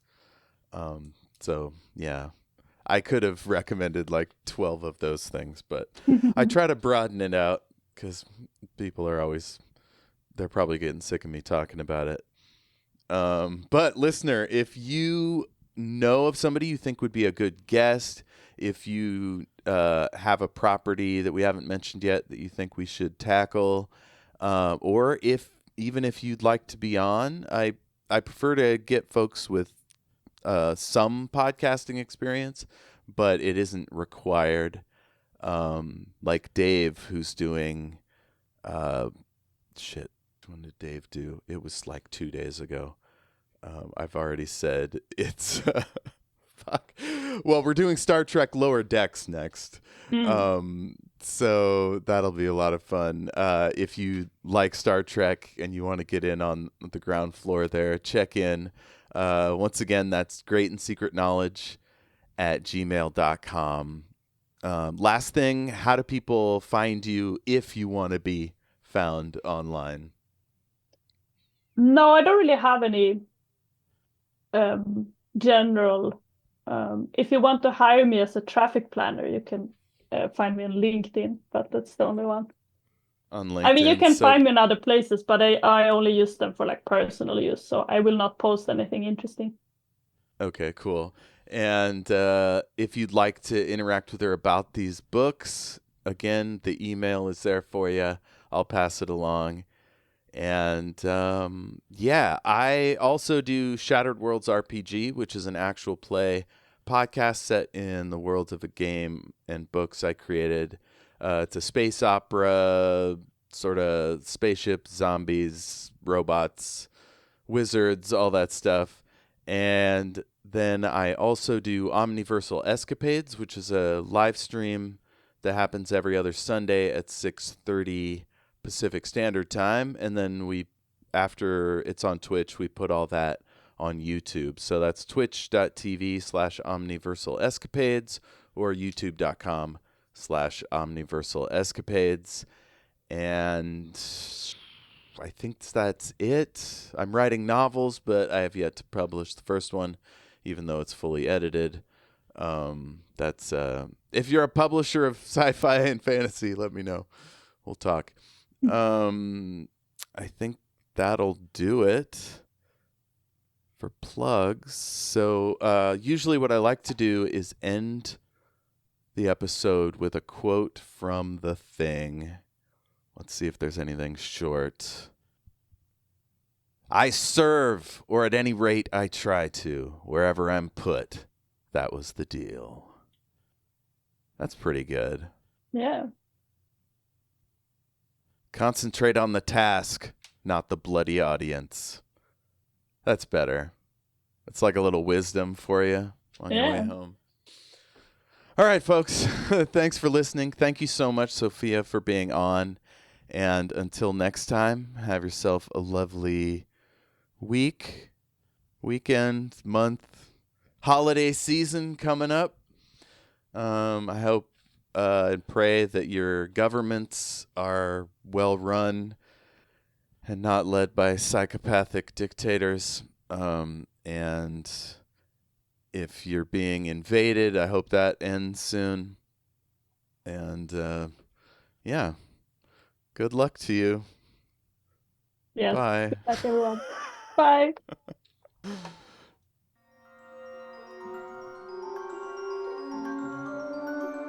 A huge thanks to James Lark of jameslark.co.uk for providing our wonderful theme song. Thank you, James.